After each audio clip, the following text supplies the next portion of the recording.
Hi guys, so good morning, good afternoon, and good evening. I am Sir Fercie and welcome to Study Chunks with Sir Fercie. This is our third installment for our subject, Campus Journalism 1. Ayan, so natapos na po tayo with our previous video sa ating mga lessons for sub-quarter A. Ngayon na tayo sa sub-quarter B na po tayo ngayon. And this is our lesson for sub-quarter D. Para sa installment na ito, i-discuss natin siya.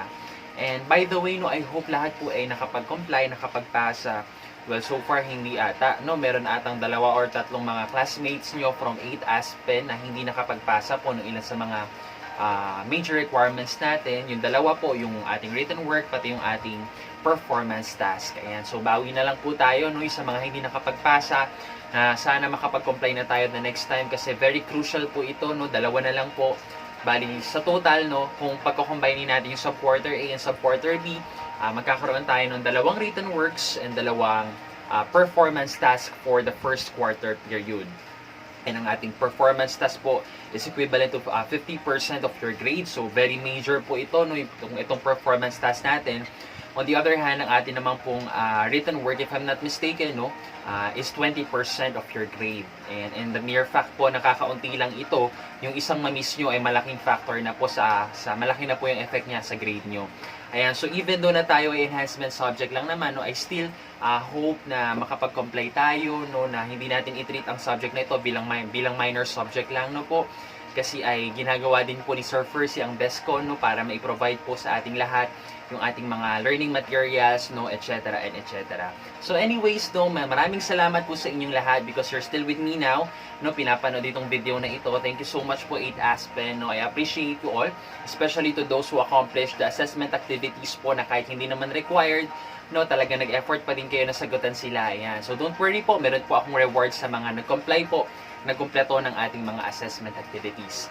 Ayan, so kung may mga questions pa kayo regarding sa mga lessons natin in the sub-quarter A po, sa ating mga lessons doon, yung about sa campus journalism, ayan, editorial writing, ayan. So kindly send me a message po or magsagot kayo doon sa isa sa mga forum platforms natin sa MyLPU.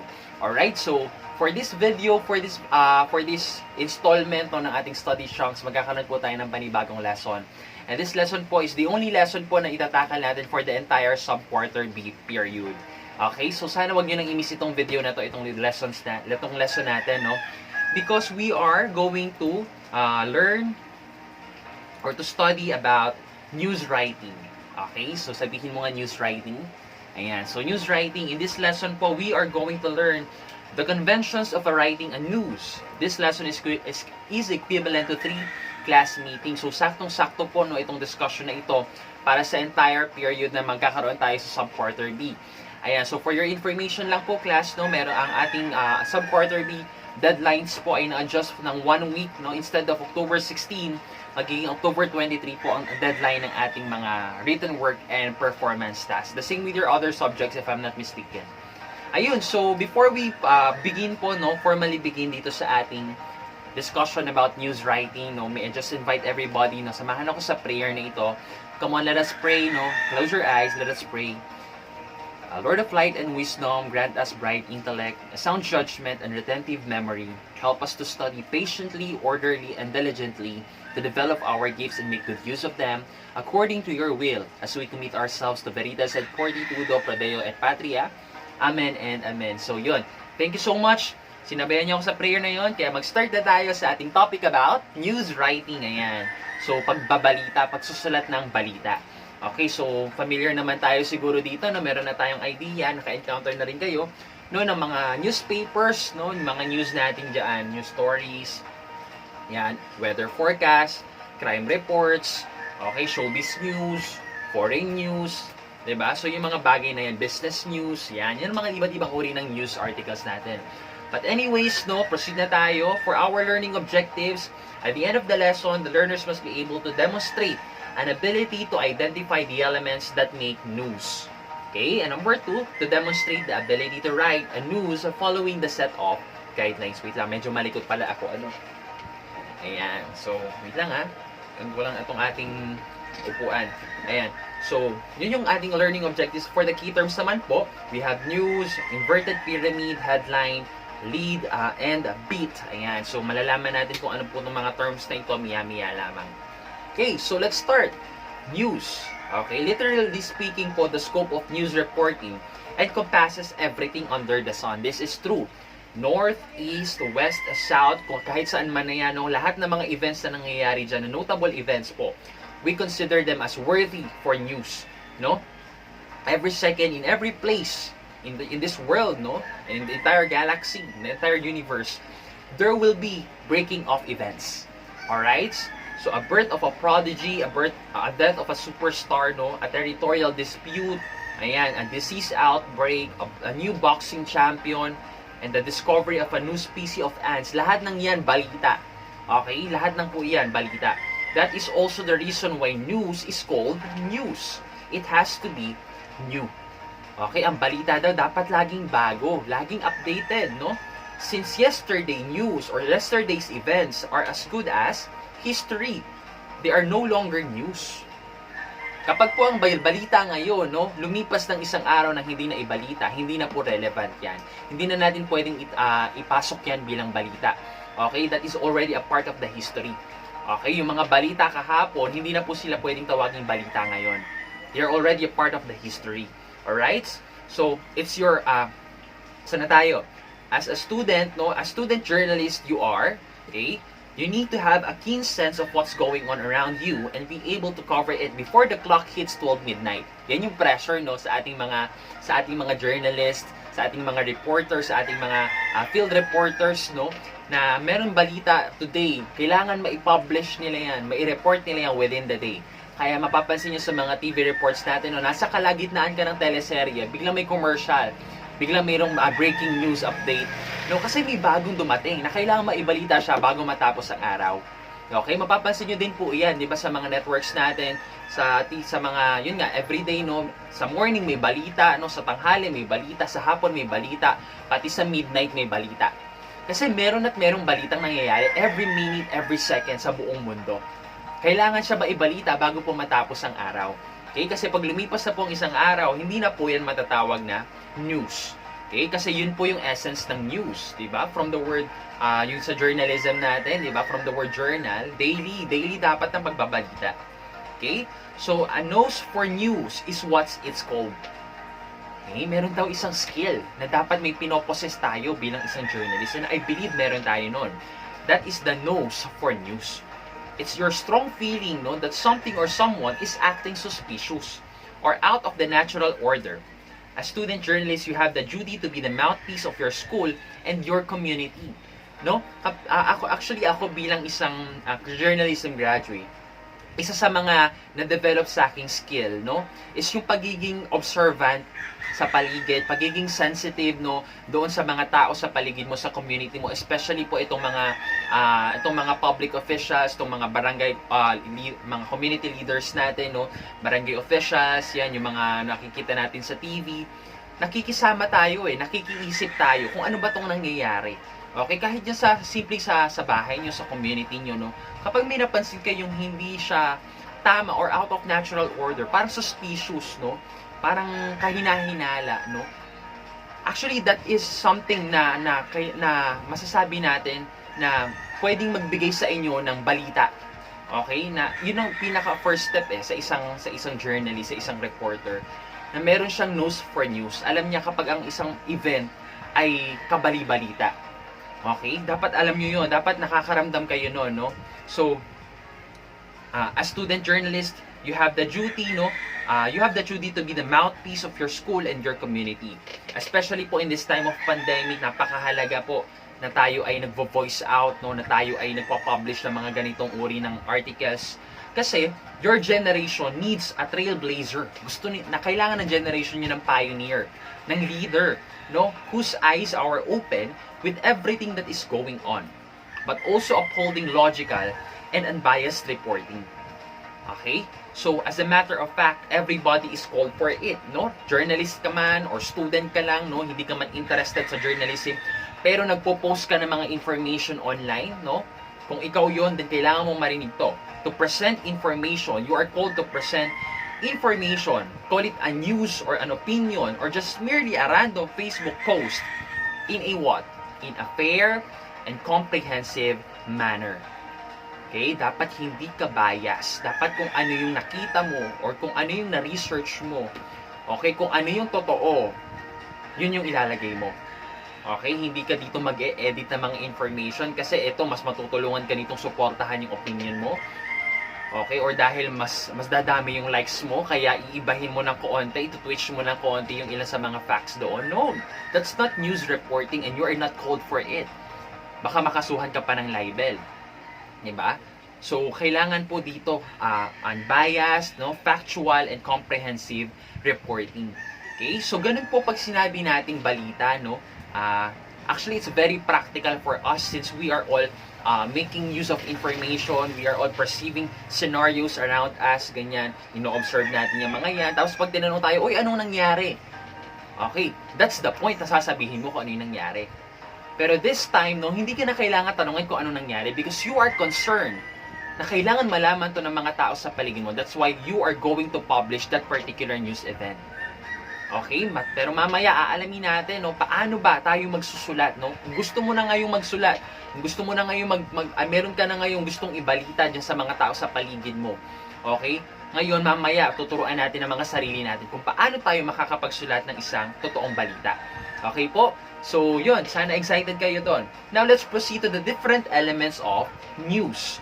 Okay? Different elements of news. Ito yung mga dapat natin i-consider para masabi natin na ang isang information, ang isang event, ang isang phenomena, or phenomenon na isang balita or kabali-balita. Number 1, kailangan may presence of conflict. Sabihin mo nga conflict. Okay? Conflict, this may involve physical or mental conflict, man versus man versus animals, man versus nature, or man versus himself. Okay, dito daw, sabi daw, sa mga balita daw, madalas daw laging may conflict. Okay, or lahat daw ng may conflict, yan ay kabali-balita. Okay, isa yan sa mga dapat na i-consider natin, no? It could be man versus man, no? Pag sinabi nating man versus man, of course, literally speaking, ito ay tao versus sa tao. No? Ano ba yung mga, mga conflicts natin against people, no? We have sa mga session hearings natin, di ba, sa House of the Congress, pati House of the Senate, yan, may mga may mga debate dyan, no? May mga sagutan dyan. What else? Dito sa government, mga politics, yan, yung mga nagbabatuhan ng mga linya, ng mga mga politician, mga kanya-kanyang arguments, no? Kanya-kanyang side, kanya-kanyang criticism, that is man versus man. We also have professional conflict, no? Yung mga sports events natin. Actually, di ba si Manny Pacquiao, meron siyang upcoming na boxing match, di ba? Kung sino man yung kalaban niya na yun, no? That is man versus man. Na binabalita sa TV. What else? Police reports, crime reports, di ba? Yung mga kriminal, mga hostage taking, yung mga tawag doon, yung campaign ng Duterte administration, yung Tokhang, di ba? Tokhang campaign against drugs. Ayan, that is man versus man. Okay, so ganun po, no? At marami pang iba. Marami pang iba. That is conflict. Kailangan nandyan yung conflict. Pag sinabi naman nating man versus nature, ano naman yun? Yung mga disasters, typhoons, earthquake, ayan, disease outbreak, that is man versus nature. Okay, man versus himself and also man versus animal. So napakadali pong isipin, no, lahat tayo na i-expose sa ganitong uri ng content, no, mga ganitong conflict. In other words po, kapag may ganyan sa community mo, that is newsworthy. Okay, that is newsworthy. Pero hindi lang po yun i-consider mo kasi may number 2 tayo. Number 2 element natin, we have the immediacy or timeliness. Okay, so pag-uusapan uli natin, sabi dito, this element emphasizes the newest angle of the story. The more recent the event, the more interesting it is to the reader. Ayun na nga po. Napaka-importante po, no, sa balita na ito ay bago, ito ay updated. This is the most recent event of that particular news story. Meron tayong mga news po na progressive siya, no? Progressive na stories na, halimbawa, day 1, ganito yung nangyari. Day 2, ganito yung nangyari. Just like with COVID-19, dito sa Philippines. Every day po na-update tayo kung ilan yung mga nag-positive uli, no, ilan yung mga nag-recover, ilan yung mga namatay. So, ang mas relevant po sa ating mga readers, sa ating mga audiences, sa ating mga Pilipino, no, yung pinaka-latest na balita. Kasi yung statistics statistics last day or last week, hindi na yan relevant as news. Okay? It has to be timely, no? It has to be updated. It has to be immediate. That's the essence of news. Number 3, okay? So, ano yung number 1 natin? Number 1 is conflict. Number 2 is immediacy or timeliness, okay? So, number 3 natin, letter P, proximity or nearness, okay? This may refer to the geographical nearness as well as to nearness of kinship of or interest. So, this applies to local news. Okay, yung mga provincial news outlets natin, no, na exclusive lang ito. So, doon sa community, doon sa province nila. In other words, ang target readers lang po nila is yung mga, halimbawa, kung Cavite News ito, no, ang target readers lang ay mga Caviteño. Kasi yung mga balita po na pinapublish lang dito ay exclusive lang sa mga events na nangyayari sa Cavite. Okay, so this is very special with campus newspapers po, no? Kaya ang binabalita lang dito ay mga events po ng LPU. See, for example, yung The Young Leaf natin, no? The Young Leaf po ang ating school publication dito sa IS, no, International School.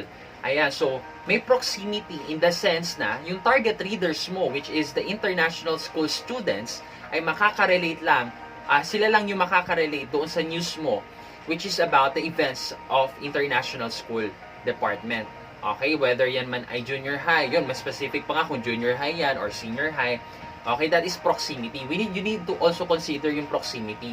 Depende diyan sa circulation ng newspaper mo, no?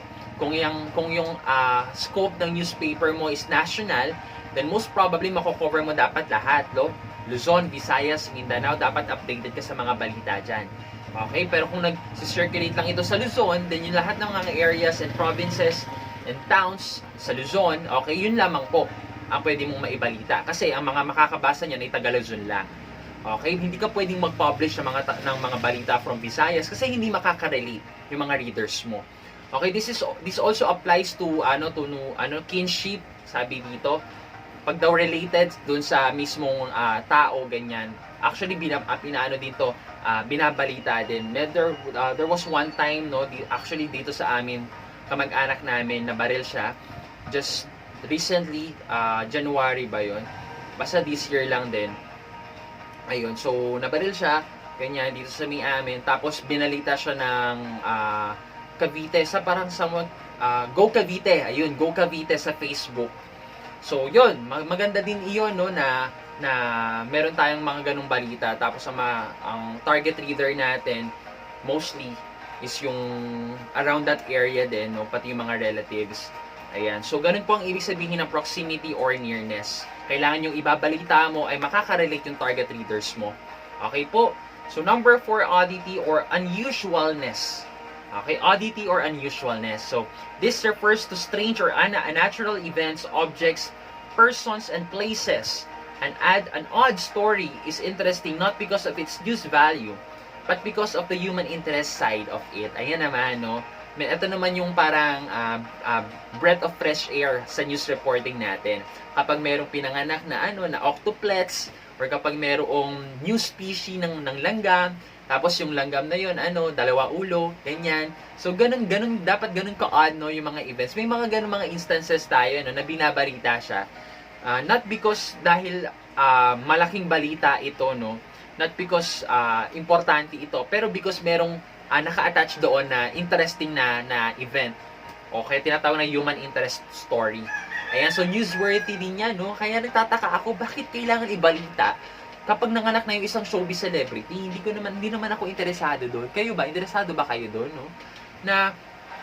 Well, actually, this is just my personal opinion. Umaabot na yung mga news portals, big networks natin, yung mga news outlets natin, doon sa point na nagbabalita na sila ng mga hindi naman newsworthy na events, na hindi naman pumasok dito sa mga natin, sa mga criteria. Okay? Well, actually, yung number 5 pwede. Kaso the rest hindi ni, no? Walang conflict, no? Walang proximity, walang oddity, no? Normal naman manganak ang isang tao. May mga magbabalita ba dyan, nag-celebrate daw ng 7th birthday yung isang anak ng artista. Anong pakialam natin ng mga Pilipino? 'Di ba? So, hindi ko alam. Para sa akin lang, medyo hindi hindi siya newsworthy, no? Hindi siya newsworthy. Marami pang ibang mga balita ang hindi newsworthy na binabalita po ngayon. Kasi before naman, hindi naman ganoon ang mga balita natin eh, no?